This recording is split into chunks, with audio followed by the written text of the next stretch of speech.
요한계시록 강해로 이제 51번째 시간입니다. 51번째 시간. 거의 매주 했죠? 거의 매주 한 것 같아요. 그러니까 한 1년 거의 이렇게 지금 해오고 있습니다. 자, 오늘은 새 하늘과 새 땅, 새 하늘과 새 땅 이런 주제로 말씀을 전하겠습니다. 자, 지난주까지 뭐 공부했어요? 지난주에 하나님의 최후 심판에 대해서 공부했죠? 예? 생전 처음 들은 얘기처럼 인간의 역사는 영원히 지속되지 않는다. 공부했잖아요. 하나님이 정하신 때가 있고 그때 우리 예수님이 다시 강림하신다 그랬죠. 다시 2000년 전에는 말구육간의 아기의 모습으로 오셨지만은 다시 오실 때는 창조주 하나님의 권능과 능력의 모습으로 오십니다. 그때는 아무도 모르게 오셨지만은 새로 다시 오실 때는 모든 사람이 다 알 수 있는 방식으로 창조주의 모습으로 우리 예수님이 오셔요. 그래서 다시 강림하신다 그래서 다시 제자를 써가지고 재림한다. 재림. 헬라어로는 파루지아. 예수님이 다시 재림하시는데 그날 인간의 역사, 우리 인간의 죄로 오염된 인간들이 만들어왔던 인간의 역사, 인간의 문명 이런 것들은 그날로 끝이에요. 예수님이 다시 오시면 일단 어떻게 해요? 그동안 사탄에게 속아서 온갖 그 대리인 역할을 하면서 하나님의 나라를 죄로 물들이고 오염시켜왔던 모든 악한 사람들, 악의 세력들이 심판을 받고 또 궁극적으로는 누구도 심판을 받아요. 그 악의 근원인 사탄도 다 하나님 체포해가지고 불못에다가 불타는 유혹못에다 집어던져서 영원히 고통받게 하는 게 최후 심판입니다. 최후 심판이 있어요. 최후 심판이 없으면 어떻게 하겠어요? 이 못된 놈들을, 못된다면 어떻게 사람보다는 놈들이 더 어울려? 못된 사람들, 이 못된 놈들을,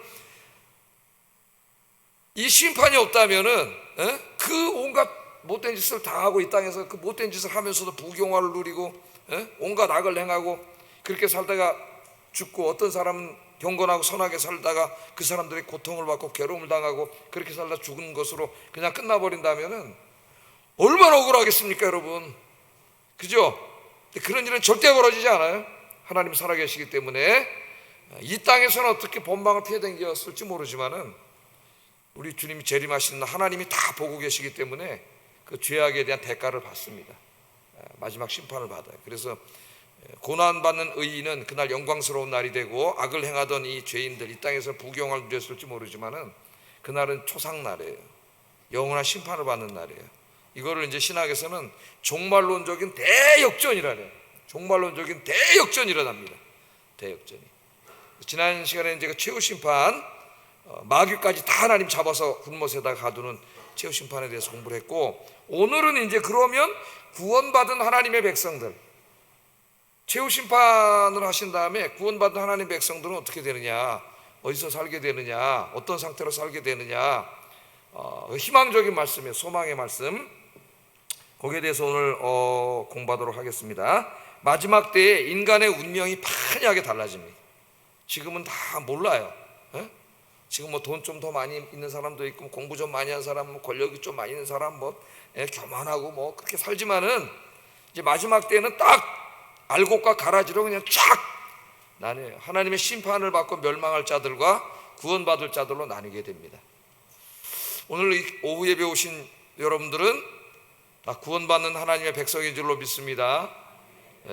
그렇지 못하면 얼마나 억울하겠어요. 교회 다니 구원받는 하나님의 백성이 되어야 되겠죠. 자, 요한이 또 환상을 보게 되는데, 이 하나님이 백보자 심판, 최후의 심판이 끝난 이후에 보니까 새 하늘과 새 땅이 이루어지는 모습을 보게 됐어요. 환상으로. 새 하늘과 새 땅. 1절 한번 읽어보겠습니다. 시작.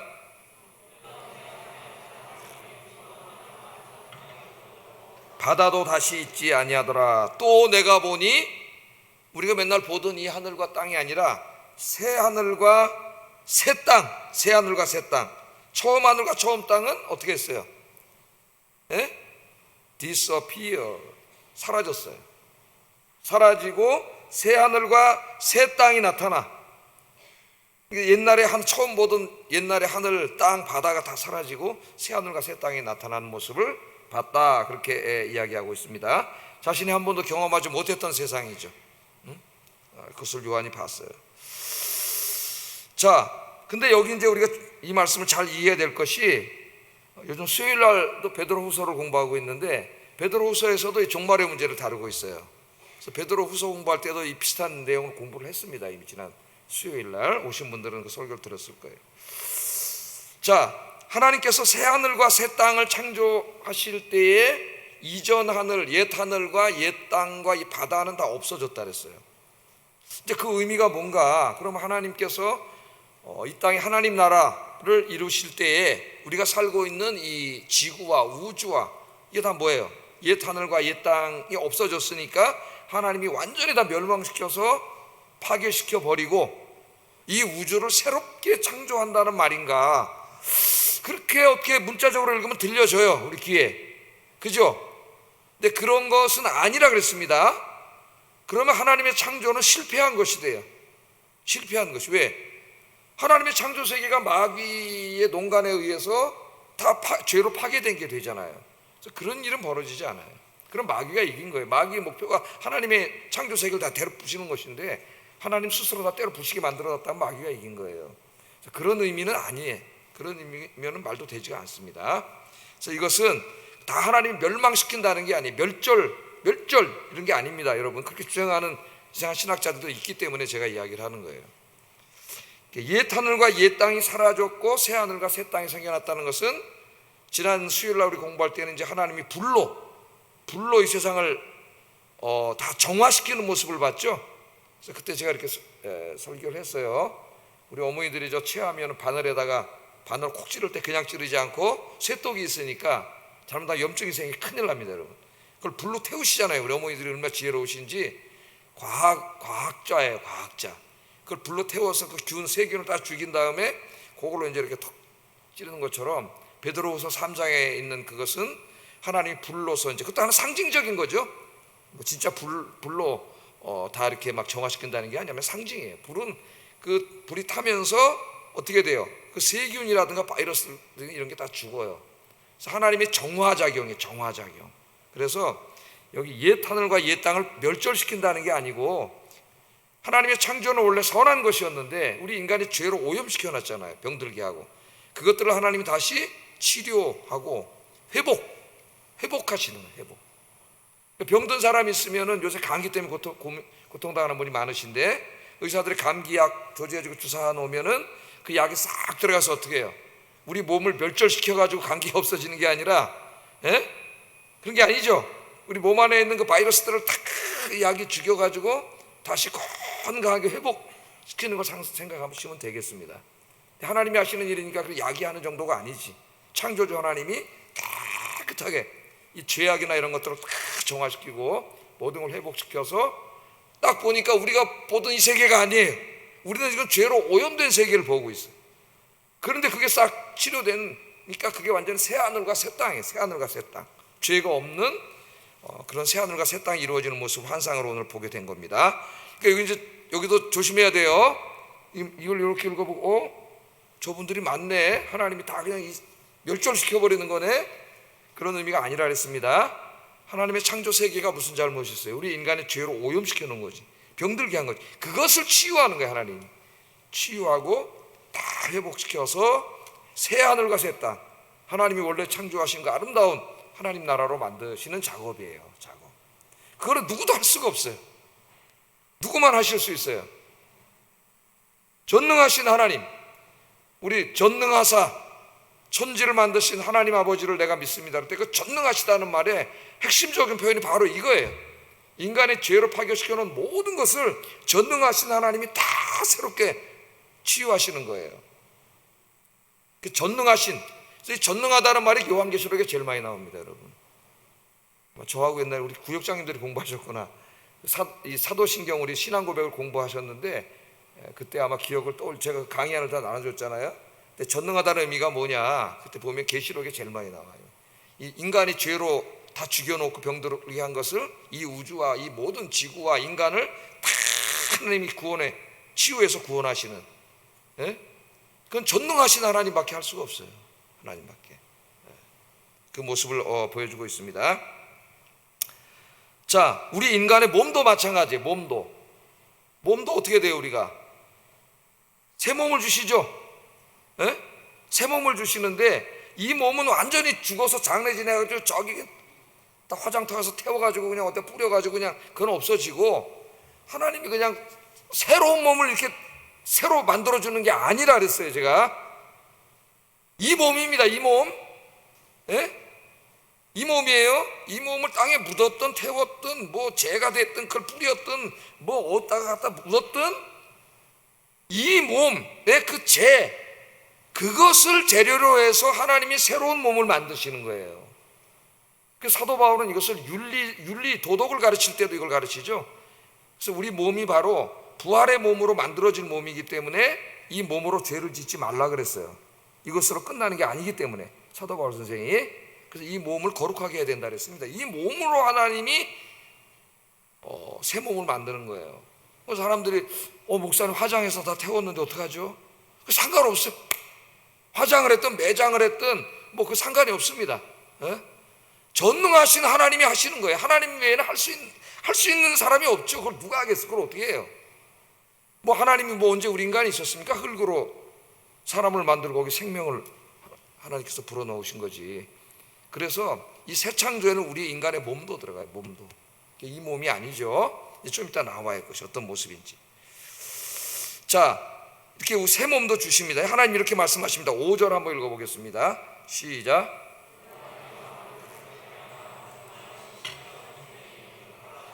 아멘. 보라, 내가 만물을 새롭게 하노라. 새롭게. 때려 부시노라가 아니잖아요. 그죠?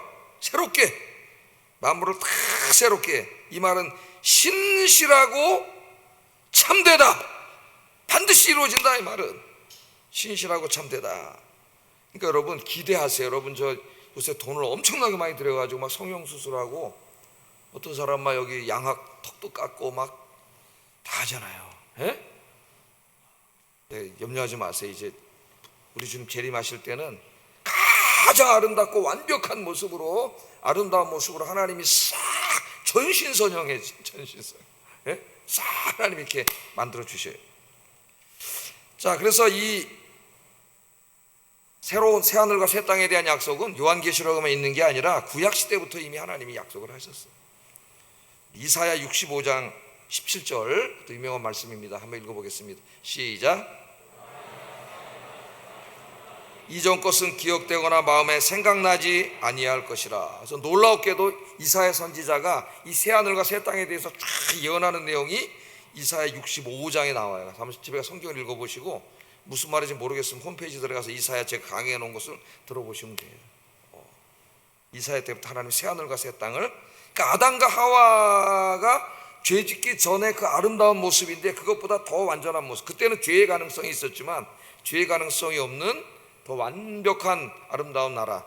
그 나라가 어떻게 생겼을까요? 이제 다음 주에 공부할 거예요. 그 나라에 어떻게 생겼는지는 다음 주에 공부할 겁니다. 그 나라에.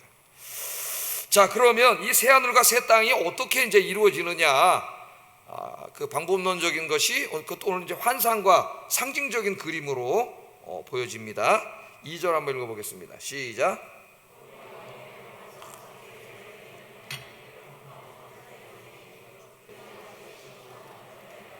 예. 자, 이걸 하나의 상징적인 그림으로 봤는데 또 내가 봄에 거룩한 성 새 예루살렘이, 그 예루살렘이 아니라 새 예루살렘인데 이 새 예루살렘은 하나님 하늘에 대한 상징이에요. 저 예루살렘 조그만 게 뭘 내려와서 이 우주를 어떻게 덮겠어요?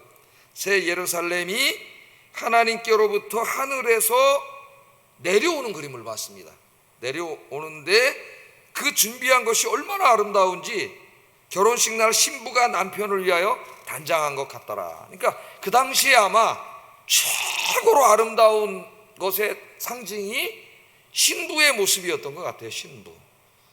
근데 뭐 지금도 그렇지 않습니까, 여러분? 지금도 여성이 태어나가지고 제일 예쁜 날이 언제예요? 지금이라고요?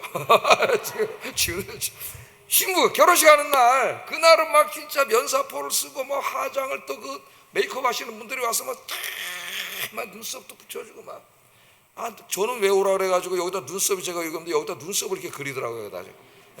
그 지워버렸죠. 지워지지만은 또 이거 문신으로 하는 사람도 있어요. 문신. 그것도 조심해야 됩니다. 여러분 감염되면 큰일 납니다.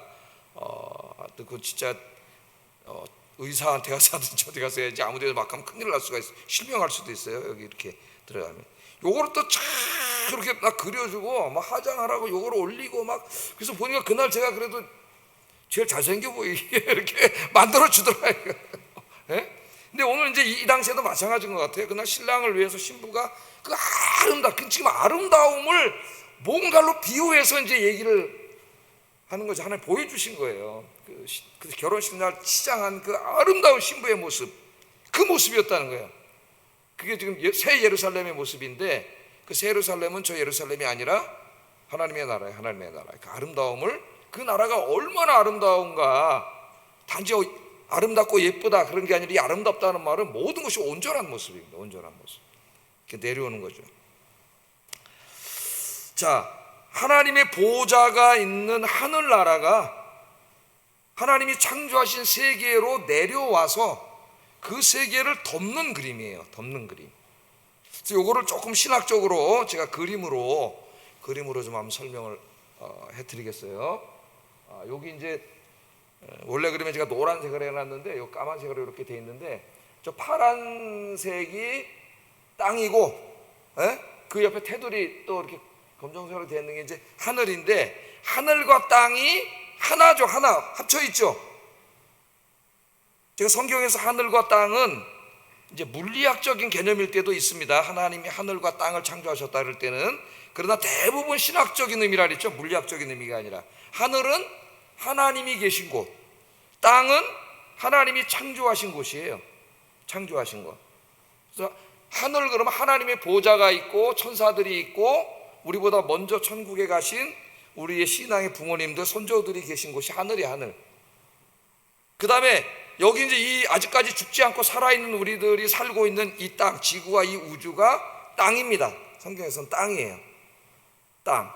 저 하늘과 땅이 죄 짓기 전에는 분리되어 있지 않았어요. 하나예요. 하나였는데 인간이 죄 짓고 타락한 후에는 어떻게 됐냐 하면 그 다음 그림을 보면 이렇게 돼. 하나님은 죄가 있는 곳에 함께 하실 수가 없습니다. 그래서 하나님이 계신 하늘이 인간이 죄로 오염시킨 땅과 분리돼요. 분리. 이제 성경 여러 군데 나와요. 이 말씀이, 이 환상이 분리가 돼. 근데 이제 하나님의 나라가 완전히 그냥 이렇게 땅하고 딱 떨어져 나가면은 인간에게 소망이 없어요. 인간은 그냥 죽는 거예요. 그런데 이 그림을 보면은 완전히 떨어져 나간 게 아니라 저 동심원으로 돼 있죠. 동심원으로. 그래서 구약 시대의 성전이 어디냐? 저 하늘과 땅이 만나는 곳이에요. 만나는 곳. 그 만나는 곳이 있어야 거기 희망이 있어요. 에스겔 1장을 여러분이 읽어보시면은 이 성전이 뭐냐? 하나님의 발등상이라 그랬어요. 발등상.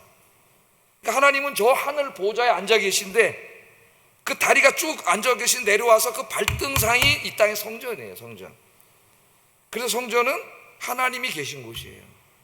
거기서 하나님이 예배를 받아주시고 죄인들 죄를 다 대속죄일 날 죄를 다 용서해 주시고 기도를 들어주시고 하나님이 지켜주시고 일용할 양식도 주시고 하나님이 우리가 죄를 졌음에도 불구하고 저기에 우리와 함께 계심을 보여주는 거예요. 함께 계심을. 근데 신약 시대로 오면 이제 제가 예수님이라고 써놨는데 저 성전이 타락을 하죠. 그래서 그 성전의 주인이신 예수님이 직접 인간이 돼서 오신 거예요. 그래서 요한복음 2장에 보면은 성전을 헐어라 내가 3일 만에 다시 지으리라 그랬더니 이 성전이 40년 이상 지은 성전인데 네가 하루에 짓겠다고? 그러면서 막 이제 예수님 공격하지 않습니까? 그때 요한이 해석을 해놨죠. 그 성전은 예수님이 자기 몸을 얘기한 거라고. 몸. 저 성전에 계시던 하나님이 인간이 되셔서 직접 오신 거예요. 그래서 이제 예수님이 오신 다음부터는 저 돌로 만든 성전에 하나님 계신 게 아니라 그 하나님이 오셨잖아. 예수님이 계신 곳이 성전이에요. 예수님이 성전이야. 성전에서 죄를 제사장이 용서해 주는 게 아니고 예수님이 죄를 용서해 주는 거예요. 그래서 예수님이 병 고칠 때에도 네 죄가 사함받았다 그랬더니 바리새인들이 네가 뭔데 죄를 사하냐, 죄를 사하는 거는 저 대제사장이 하는 일이지. 그러면서 예수님 또 죽이려고 그러잖아요. 예? 그 타락한 인간 대제사장이 아니라 죄를 사해 주시는 하나님인데, 저분이 하나님이 이 땅에 오신 것이죠. 그래서 신약 시대에는 하늘과 땅이 어디서 만나요? 예수님 안에서 만나는 거예요. 예수님 안에서. 그래서 여러분 성도들이 예수의 이름으로 이렇게 모인 것이 뭐가 돼요? 교회가 되는 거죠. 교회가 성전이 되는 거예요. 이게 이제 돌이 아니라 하나님을 예배하는 사람들이 모인 것이 성전이 돼요. 예수의 이름으로. 그럼 이것이 뭐가 돼요? 하나님이 임재해 계신 곳이 되는 거예요. 괜히 제가 설교할 때 이곳은 우리만 와 있는 게 아니라 하나님이 이곳에 계십니다, 괜히 그런 게 아니라 하나님의 약속의 말씀이에요. 약속의 말씀. 성전에 계셨던 하나님이 이곳에 오시는 거죠. 그래서 신약 시대는 예수의 이름으로 이렇게 모여서 예배하거나 예수의 이름으로 기도하거나 예수님 모이는 사람들이, 믿는 사람들이 모인 곳이 바로 이제는 다 성전이 되고, 그것이 하늘과 땅이 만나는 곳이 되고, 그것이 하나님이 계신 곳이 되는 거예요. 그럼 여러분이 집에서 가정 예배를 드리면은 뭐가 돼요? 여러분의 집이 성전이 되고, 여러분의 집이 하나님이 임재해 계시는 거예요. 거기 예수님이 성전이 되는 거예요, 신약 시대에서. 그런데 이제 마지막으로 예수님이 다시 오실 때는 어떻게 되느냐, 지금 다시 이제 그림을 보면은 하늘에서 내려오잖아요. 분리됐던 하늘나라가 내려와서 다시 이 땅을 덮어.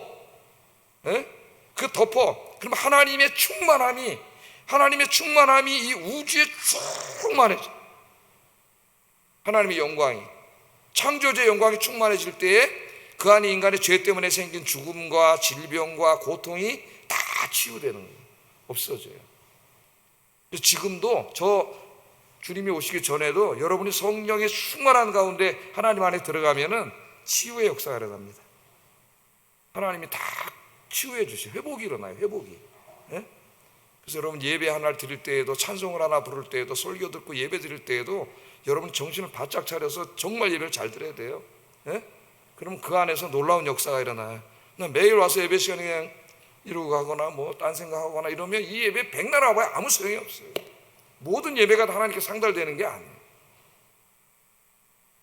성령과 진리로 드린 예배만이 하나님께 상달되고, 여러분이 그런 예배자가 될 때에 예배 시간에 여러분은 하나님을 만나 체험하는 역사가 일어나는 거예요. 저렇게 해서 하나님, 지금 이 그림이 바로 이겁니다. 이 죄 때문에 떠나갔던 하나님의 나라가 지금 우리 눈에는 보이지 않죠. 하나님의 나라가. 하나님의 나라가 지금 싹 내려오면서 이 땅을 덮어가지고 이 땅에 다 치유가 일어나서 이게 하나님의 나라가 되는 거예요. 전체 우주가 다 새로운, 죄가 없는, 죽음이 없는, 고통이 없는 하나님의 나라, 그것을 새 하늘과 새 땅, 새 예루살렘, 혹은 마태복음에서는 그걸 천국이라 그러고, 또 마가복음에서 하나님 나라라 그러고, 이게 다 동의어라 그랬죠. 동의어. 하나님 나라가 이루어지는 겁니다. 자, 이런 방식으로 해서 이 죄로 해서 망가진 모든 인간의 죄와 죽음과 고통이 다 사라지게 돼요. 사라지게. 여러분 그게 믿어지십니까? 누가 하실 수 있어요? 그 일을, 이 우주를 새롭게 하는 일을 누가? 아무도 못해. 전능하신 하나님만이 하시는 거예요. 창조주이면서 전능하신 하나님. 그래서 우리가 하나님을 고백할 때 전능하사 천지를 만드신 하나님을 내가 믿습니다. 이 고백 안에 이 하나님의 새롭게 하심에 대한 고백이 다 들어가 있는 거예요. 그러니까 이 의미를 모르고 맨날 전능하사 천지를 만드신 하나님 아버지를 내가 믿습니다 이러면 그 주문을 외우는 거랑 똑같아. 그거는 이 의미를 알고 전능하사 천지를 만드신 하나님 아버지를 내가 믿습니다, 이렇게 고백이 될 때 이 엄청난 신앙 고백이 되고 믿음이 생기는 거죠. 여러분. 자, 그래서 이 세상을 이기려면은 이 하나님 나라에 대한 이 그림이 내 마음속에 가득 차 있어야 돼요. 하나님에 대한 그림. 비전이라 해요. 비전은 보이는 거죠. visible, 보이는 거예요. 지금 이 사도 요한은 로마를 맨날 보고 살고 있습니다. 이 교인들도 로마시에 가면 엄청나게 웅장한 건물들과 화려한 도시문화, 세계 최고의 도시죠. 로마에. 그러니까 마음이 거기에 다 뺏기는 거예요. 이 로마가 하나님 나라인지 아는 거예요. 이게 천국인지 아는 거예요. 그런데 이제 요한계시록을 통해서 하나님이 그것과 비교도 안 되는 새로운 비전을 보여주는 거예요. 이제 그 그림의 모습은 9절 이하 다음 주에 보게 될 건데, 그 그림을 딱 보니까 그렇게 화려하게 보였던 저 로마는 천국의 변속관도 안 되는 거예요. 변속관. 비교할 수가 없는 거예요, 이 나라, 이 그림을. 근데 매일 저게 신경 쓰고 저게 관심 다 뺏기고 사는 사람은 저게 단지 알고 사는 거예요. 교회를 다니면서도 저거밖에 모르고 사는 거예요. 이제 우리의 시선을 오늘 이 새 예루살렘, 새 하늘과 새 땅으로 우리의 이제 시선을 돌려야 돼. 그래서 우리 마음속에 가득 차 있는 이 죄악의 로마를 다 몰아내고, 수도 서울, 뉴욕, 파리, 이게 다 인간의 문명을 몰아내고, 이 하나님 나라에 대한 비전이 이 마음속에 확 들어와야 돼. 그래야 세상을 이길 수 있어요. 세상을. 아시겠어요? 그렇지 못하기 때문에 맨날 여기 끌려다니는 거예요, 세상에. 그 세상을 이길 수 있는 비전을 심으라고 이 로마, 즉 세상, 화려한 인간의 문명과 대조되는 비교도 안 되게 화려한 하나님의 나라의 그림, 이제 그게 9절부터 나오죠. 어마어마한 천국의 모습이 나옵니다. 9절부터. 자, 그러면 이 하늘과 새 땅, 이것을 발견한 사람, 사도 바울은 자기 인생에서도 발견하고, 하나님 믿기 전에는 다 자기 지식이라든가 무슨 돈이라든가 로마 시민권 같은 권력이라든가 이걸 최고의 가치를 두고 그걸 얻으려고 평생 달려왔지만, 부활하신 예수님 만난 다음에 보니까 그거 다 뭐라 그랬어요? 배설물이지. 그것만 바라볼 때는 그게 최고예요. 그잖아요, 여러분. 재산과 권력과 지식과 당대 최고학자인데, 그런데 부활하신 예수님과 천국을 본 다음에 이걸 보니까 이건 진짜 배설물이야, 배설물. 내가 이제까지 똥을 끌어안고 이걸 얻겠다고 이렇게 내 인생을 다 낭비하고 살았다는 고백을 한 거예요. 그런 변화가 있어야 되는데, 그리스도인들에게 그런 변화가. 또 마태복음 13장 44절에 보면 그 밭에 감추인 부와 비유가 나오잖아요, 그죠? 어떤 사람이 이렇게 이제 다 비유입니다, 여러분. 비유. 일을 마치고 가다 보니까 그냥 보화를 발견했잖아요. 보화를. 근데 그 땅이 남의 땅이라서 자기 안 되니까 거기다 보화를 다시 묻어놓고 주인한테 가서 이제 이걸 파시오. 그러니까 주인이 보니까 그 돌짝밭이거든. 저걸 왜 살라 그러지, 저 바보 같은 놈이? 사시오? 그랬단 말이에요. 그러니까 이 사람이 와가지고 자기 집도 팔고 다 팔아가지고 이 보화를 사잖아요. 천국은 이와 같으니라. 예수님이 이렇게 알쏭달쏭한 말씀, 이와 같으니라. 그러니까 사람들이 너 왜 그래? 너 미쳤어? 교회 댕기더니? 아니면 네 집도 팔고 다 팔아갖고서 쓰잘데기 없는 저거 사겠다고 이걸 다 팔어. 근데 그 사람은 뭘 봤어요? 보화를 발견했지, 보화를. 그 마음에 하나님 나라, 천국에 대한 이 비전이 있는 사람과 없는 사람의 큰 차이입니다, 여러분. 왜 이 시간에 더운데 지금 30도가 넘어가고 이런 더위에 여기 와서 예배를 드리는지, 다른 사람들은 저 사람들 바보도 아닌가, 2시, 3시에 지금 더워 죽겠는데 한강에 나와서 수상스키나 좀 타고 막 이러지. 누가 바보죠? 똥을 끌어안고 저게 단지 알고 저 사는 사람들이 바보지. 이 보화를 발견한 사람들인데, 보화를. 그래서 보화를 발견했느냐 안 발견했느냐, 천국의 보화를 발견했느냐 안 발견했느냐, 그 마음속에 이 새 하늘과 새 땅에 대한 비전이 있느냐 없느냐, 여기에 따라서 진짜 그리스도인이 될 수도 있고 못 될 수도 있어요, 여러분. 그러니까 하나님이 왜 이걸 주셨느냐, 이걸 왜 그림 언어잖아요. 다 그림 언어. 이 그림을 그림이 이미지가 가장 강력합니다, 여러분. 이미지가 마음에 이제 세상에 대한 거 다 털어버리고 이 하나님 나라 천국에 대한 이 이미지가, 이 비전이 여러분 마음에 가득 차시기를 주의 이름으로 축복합니다. 그러면 그 나라는 어떤 나라냐? 특징이 몇 가지 나와요. 그 나라의 아름다운 모습은 다음 주에. 오늘은 그 나라의 특징, 얼마나 축복된 나라인지. 첫째는 새하늘과 새 땅은 하나님이 함께 사시는 곳입니다. 3절 한번 읽어보겠습니다. 시작.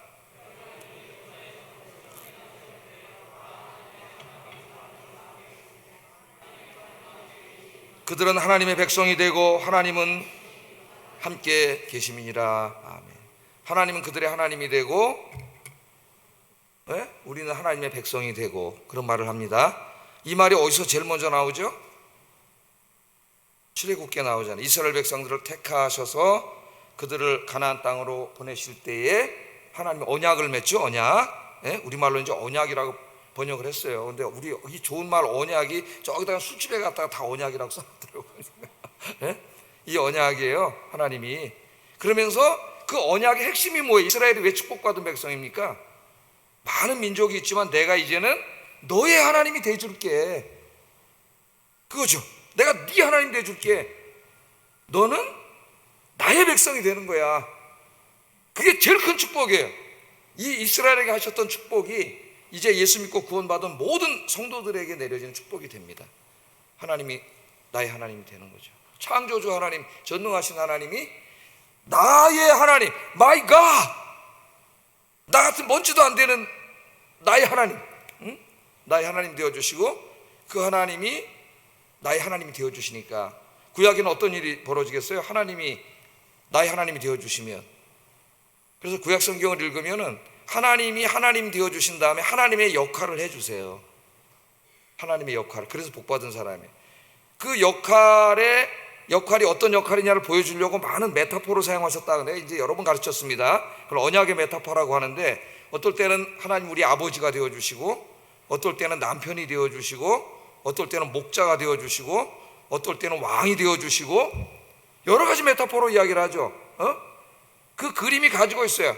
아버지처럼 우리를 먹여주시고 지켜주시고 다 왕처럼 우리를 다스려주시고 통치하시고 나라를 지켜주시고 이 이미지가 다 들어가는 거예요. 목자가 양들을 돌보는 것처럼 하나님이 다 돌봐주시고 그게 언약의 메타포라 그래요. 메타포. 예? 하나님이 하나님 노릇 해주시겠다 그 말이에요. 하나님. 그 예수님도 설교하잖아요. 이제는 무엇을 먹을까 입을까 염려하지 마라.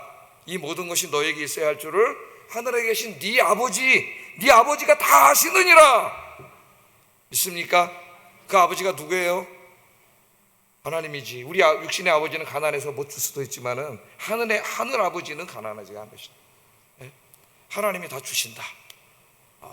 그렇게 약속을 하셨습니다. 근데 그 하나님이 이제 항상 우리와 함께 계세요. 지금은 이제 하늘과 땅이 이렇게 떨어져서 있지만은 땅과 하늘이 합쳐짐으로 여러분 이제 우리의 왕은 여기 대통령이나 뭐 이게 아니에요.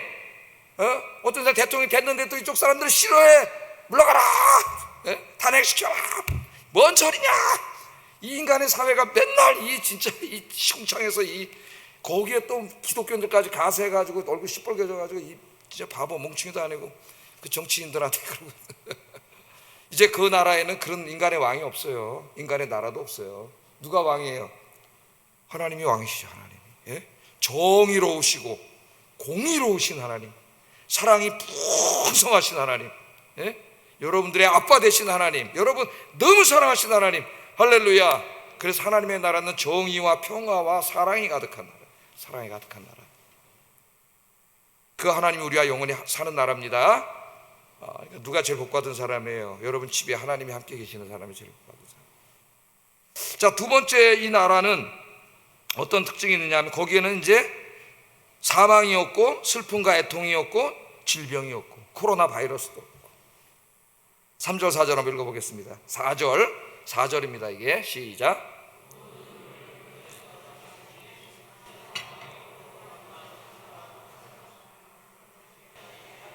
처음 것들이 다 지나갔음이로라. 아멘. 눈물을 닦아주시. 눈물을. 이 땅에서 뭐 돈이 있고 뭐 권력이 있고 살아봤댔자 언젠가는 늙고 병들어 죽어요. 뭐 이 세상을 호령하던 사람도 마지막 죽음 앞에서는 진짜 다 약해져가지고 벌벌 떨면서 죽는 거예요. 뭐 돈 좀 있고 권력 있다고 막 가오 잡고 댕기는데 좀 있으면 다 비참한 인간이 돼서 죽을 사람들이에요. 아무것도 안 해. 그런 거 부러워하지 마세요. 지금도 그렇게 뭐 권력이 있고 돈이 있는 것 같지만은 배만 한 3일 아파도 혹시나 죽을 병 걸렸나 내가 덜덜덜 떠는 사람들이 무서워서 덜덜 떨어요, 여러분. 그런데 이제 하나님 나라가 되면은 하나님이 이제 이 땅에서 우리가 죄 때문에 우리가 당연히 수많은 고통과 눈물이잖아. 어떻게 보면 인간이 사는 게 고통이야. 고통. 좋을 때도 있지만 힘들 때가 너무 많은 것이. 모든 인간이 다 그래요, 여러분. 다 아무 일 없는 것 같지만은 만나서 한 시간만 이야기해 보세요. 그 인간이 가지고 있는 고통이 엄청나게 많습니다. 그거 없는 사람은 없어요. 마음속에 모양만 다르고 말 안 할 뿐이지 다 고통이 있어요. 근데 눈물을 하나님이 다 닦아주셔. 이제 뭐가 없어져요? 사망이 없어요. 죽지 않아요. 이제 거기서는 여러분이 부활해서 영원히 살게 돼. 영생, 우리 인간의 최고 무서운 적이 죽음인데 그 죽음이 없어요. 거기 이제 다시는 죽지 않아요. 그 다음에 또 뭐가 없어요? 애통하는 일이 없어. 곡하고 애통하고 슬프고, 이게 뭐에 사랑하는 사람 사별하고 떠나가고 뭐가 망하고 병들고 뭐가 잘 안 되고, 이거 아니니까 모든 고통이 다 사라진 나라예요. 그건 없어요. 그런 나라가 다 없어졌습니다. 예? 또 아픈 것, 병이 없어요. 병 얘기하다 보니까 이제 저희도 이곳에 와서 23년 하면서 하여튼 저희 집사람이 큰 수술을 3번을 했어요. 3번을 했는데 한 번은 이제 온 지 얼마 안 돼가지고 모르는 분도 많아요. 주중에 가서 수술했는데 이제 쓸개 절제 수술하고, 그다음에 한 10년 전에는 이제 암 수술했다. 이번에 또 2번째 암 수술 해가지고 치료가 돼 있는데, 하여튼 여러분이 기도해 주셔가지고 7월부터 방사선 이제 항암 치료를 해서 이번 주 화요일까지 23번에 걸쳐서 이제 항암 치료 잘 마쳤어요. 보니까 이게 매일 가서 한 번씩 하는 거더라고. 그러니까 매일 가야 돼. 주말만 빼고. 아니 매일 병원을 이제 가니까 그게 별거 아닌 것 같아도 굉장히 피곤하더라고요. 매일 갔는데 이 더운 날 어떨 때는 42도까지 지켜 차에 가다 보니까 장점은 이제 피곤해지니까 밤에 잠이 잘 와서 좋더라고요. 밤이 잘 와가지고 이제 여러분 기도해 주셔서 지난주 화요일 날, 이번 주 화요일 날까지 이제 다 마쳤습니다. 방사선 마치고 이제 5년 동안 이제 경구용 약 먹는 약이죠. 호르몬 약만 이제 5년 먹으면 돼. 남 치료를 해주셔가지고 다음 주엔 좀 쉴라 그래요. 제가 하루 좀 쉬면서 회복하고 또 돌아올라 합니다. 이 아픈 사람들 우리가 금요일 날도 여기 이제 기도를 하고 그러는데, 가정에 한 사람이 아프면은 다 힘들죠. 이제. 다 힘들고 이제 다 돌봐드려야 되고 치료해야 되니까 많은 사람들이 이제 고통을 당하게 되는데, 이 나라에는 이제 질병이라는 게 없어요. 아픔도 고통도 하나님 눈물을 탁 닦아주신다. 눈물을. 여러분 기대하세요. 하나님 여러분 고생했다 이놈아 그러고 하나님 눈물 다 닦아주시고 눈물. 그런 나라가 어떤 나라예요? 하나님이 우리를 위해서 예비하신 하나님의 나라입니다. 이런 나라에서 살고 싶지 않습니까? 이 나라에 살고 싶으세요? 그 나라에서 살고 싶잖아요. 그 나라 하나님이 다 준비하고 계세요. 준비하고 이제 주님이 오시는 날 그 나라를 우리에게 주실 거예요. 그 나라가 우리의 소망, 궁극적인 소망. 이 땅에 있지 않습니다. 우리의 소망은 이 땅의 비전을 다 뺏기면 어리석은 자가 돼요. 어리석은 부자처럼 돼요. 창고 줘놓고 평안하라 그러면서 돈 벌어서 자꾸 쌓아놓고 또 싸고 또 싸고 또 모으고 내 영혼아 평안할지어다. 그런 어리석은 자가 돼서 지옥에 가는, 이 어리석은 놈아 내가 오늘 밤에 네 생명을 걷어갈 건데 그거 누구께 되겠냐. 교회를 다니면서도 그런 바보 같은 삶을 살 수가 있어요. 이 주님의 나라를 소망하고 사시기 바랍니다. 그럼 이 나라는 도대체 누구에게 주시느냐? 누구에게? 7절 한번 읽어보겠습니다. 시작. 7절 시작.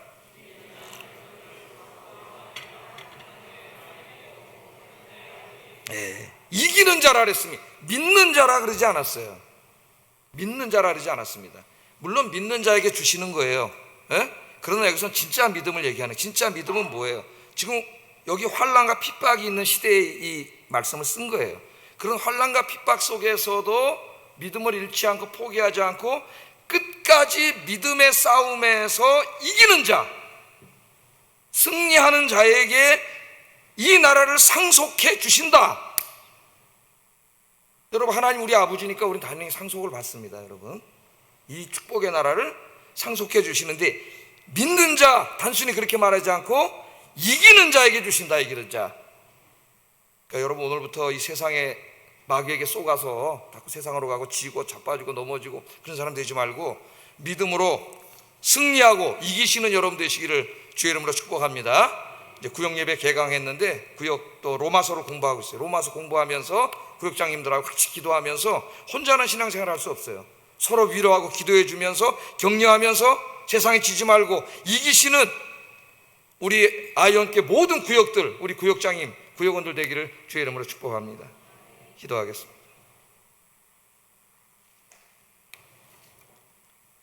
새하늘과 새 땅은 하나님과 함께 사는 나라입니다. 죽음과 슬픔과 질병과 모든 고통이 없는 나라입니다. 하나님께서 생명수를 공급해 주시기에 영생을 누리며 사는 나라입니다. 하나님은 이기는 자에게 하나님 나라의 축복을 누릴 수 있다고 말씀하셨습니다. 사탄의 핍박과 유혹에 굴복하지 않고 미혹에 속지 않고 사탄과 영적인 싸움에서 싸워서 승리하는 자가 이 축복을 누릴 수 있다 그랬어요. 마귀에게 지지 않고 날마다 믿음으로 승리하는 삶을 살게 하소서. 주님 오실 때까지 승리하게 하소서. 기도하겠습니다.